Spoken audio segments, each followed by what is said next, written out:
Hello, I'm Deborah Shalette Wilson, I'm Kathy McCommon. And I'm Ann Rodelfs. and we're the School of Soul. And welcome back to our series on the human developmental stages psychologically of what it is to be a human being.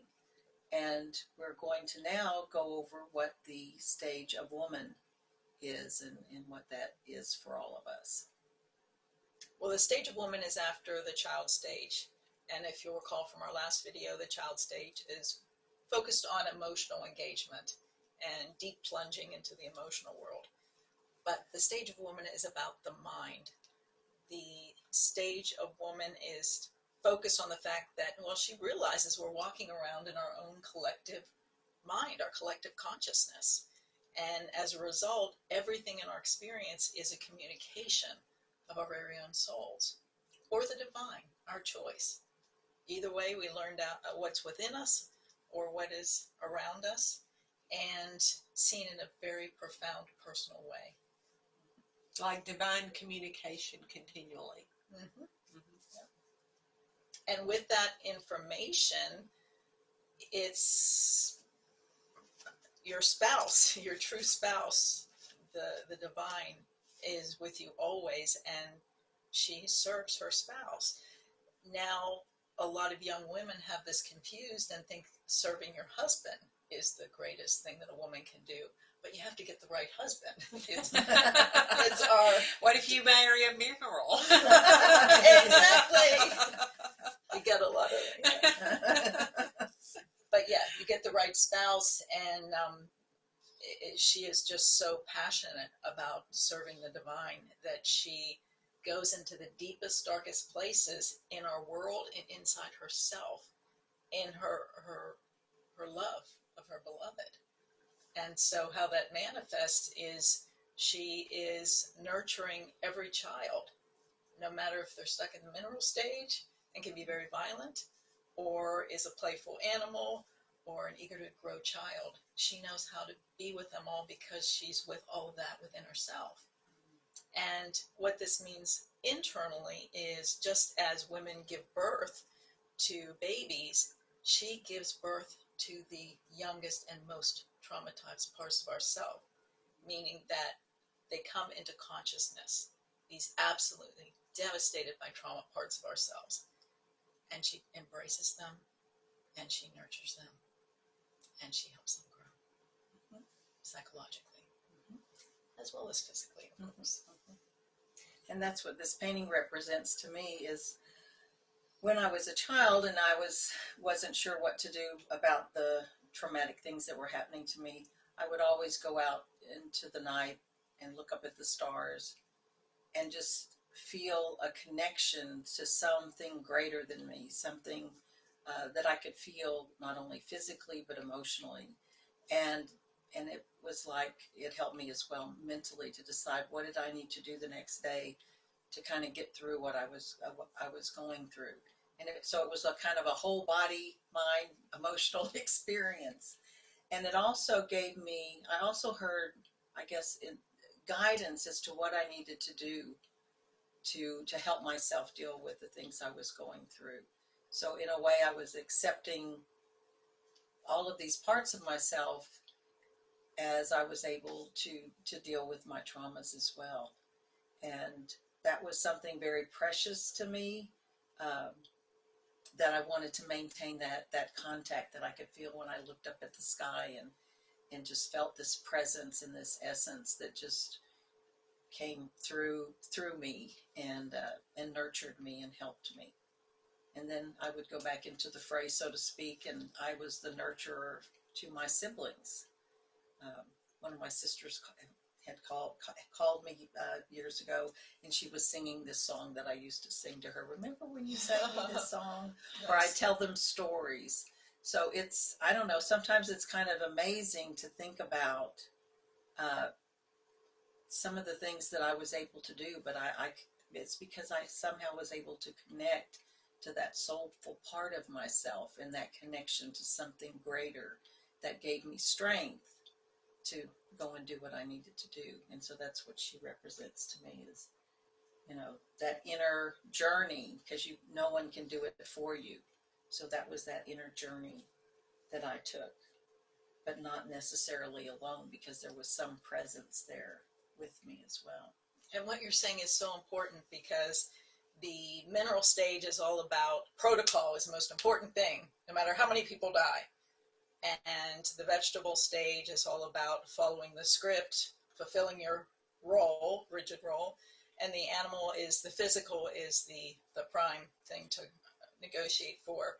And the child stage is no, the heart. The heart is the center of everything. Mm-hmm. Where at the stage of the woman, everything is valuable when the divine is pouring through it. Everything can guide us when we see that hand of the divine on it. Mm-hmm. So, yeah. Well, when someone is living through and in this woman's stage, there's a space there of non-judgmental. You're not judging the world through any of these other less developed eyes. So you're able to provide spaces for people that are going through that, because you know that lies within you too. So judgment just goes right out the door. And there's a place of safety, comfort, direction. I don't want to say leadership, because once we connect with the divine becomes our leader, not human beings. Those are not our leaders. Are the ones that help to set us on our path. Yes, we have those who walk with us, and that's really what the mother does, the woman does, is that she helps these younger stages birth into their next stage without judgment, and with compassion, and with kindness, and with love, but firmness too, because she's developed that in the child stage. So it's a very beautiful stage of development. and embracing all that's within her, she knows how to Mm-hmm. nurture every single stage, being tough with the mineral stages Mm-hmm. and more gentle as people grow. And all of doing that within herself as well, and making sure that she self-cares, not getting into the, well, I want everybody to like me, or I want everybody to get along. The wisdom to know that people are in different places, and sometimes people are not going to get along, and sometimes we need to have deep, heartfelt, difficult conversations about where we're at, so that we can grow from each other and learn from each other, and quit reacting toward each other. So unlike the mineral stage where everybody has to do what I say, she's very sensitive to, you need this and you need that, and you and you and you, and just so fluid in her movements to give people exactly what they need to progress in their growth. Yeah, in order to be able to do that, it's being able to connect with people where they're at. Yes.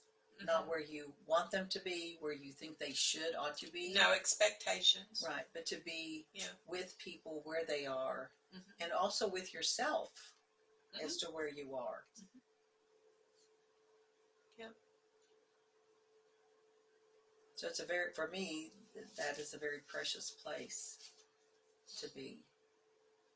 And the woman is within us all, but she so often isn't seen as she is. She's considered a child because her ways are very different than society, going with the status quo. As a woman, they do not go with the status quo unless it's useful as divinely guided. But women are often misinterpreted because they are so fluid in their movements. Yeah, and nurturing, everyone doesn't need to be necessarily nurtured the same way. Absolutely. But it's the nurturingness that is missing when there's trauma. So compare the vegetable who tries to be a woman but is stuck in a rigid role, compared to the true woman who's so fluid and knowing when to love people with hugs, like an animal, loving people through emotional words, like with a child, or loving people by acting out a role with the vegetable. It makes the vegetable happy. In the woman's stage, they enter in more of a soul, as soul communicators. They master the art of soul communication, which is so beautiful because you can be with anyone and hear their soul and what that soul is saying, because you've learned your own. You've learned the language of the soul. And feeding that soul and picking up the pieces of that soul and returning that soul to wholeness. Mm-hmm. Thus, the School of Soul. Okay, so that's the woman stage, and we're going to just continue on this video and move on to the stage of man. Mm-hmm. So while I'm getting this, Anne, you want to go into what this aspect is about? The stage of man is one of higher consciousness. The communal consciousness that we all share is the focus of the man. And this is our symbol. You want to explain it? Yeah, a lot of times people, when they look at this, they see a butterfly, and it's like, that's not exactly what it is. When I was painting this, I was thinking about my spiritual self and about, what we call the masculine and feminine aspects, and wanting to be able to integrate those into myself. And so the wings represent the polarities, the masculine, feminine, you might say. I don't know, could do the right, left sides of the brain, just different things. But to me, it's when we can accept all of who we are, then we can stand in the center space where the soul comes through. And when I think of the vegetable stage, that is the split consciousness, the labeled good or positive, the above ground appearance, and then the unconscious, which is the opposite of what they learned is the good. In the stage of man, those are both sides completely conscious and being used in a useful way. And thus the wings. The man flies. Mm-hmm. Thus the Superman is the image. Yeah. The Christ self is coming through. Yeah. So I call it living beyond the polarities. When I can live beyond the polarities, that's where I'm connected into to the space of my soul, and it's able to come through. And again, the man is selfless. He's transcended self, and like Superman, is living to serve humanity and the divine. And so that's the steps of a man. When we're in the man stage, we're not afraid of pain anymore. We've pretty much gone past that.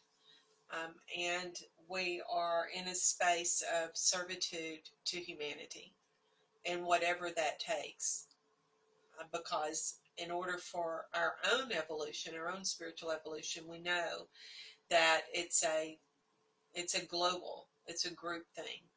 And the more that we sacrifice, or the more we give our life to humanity's evolution, the more that we progress on our own evolutionary path.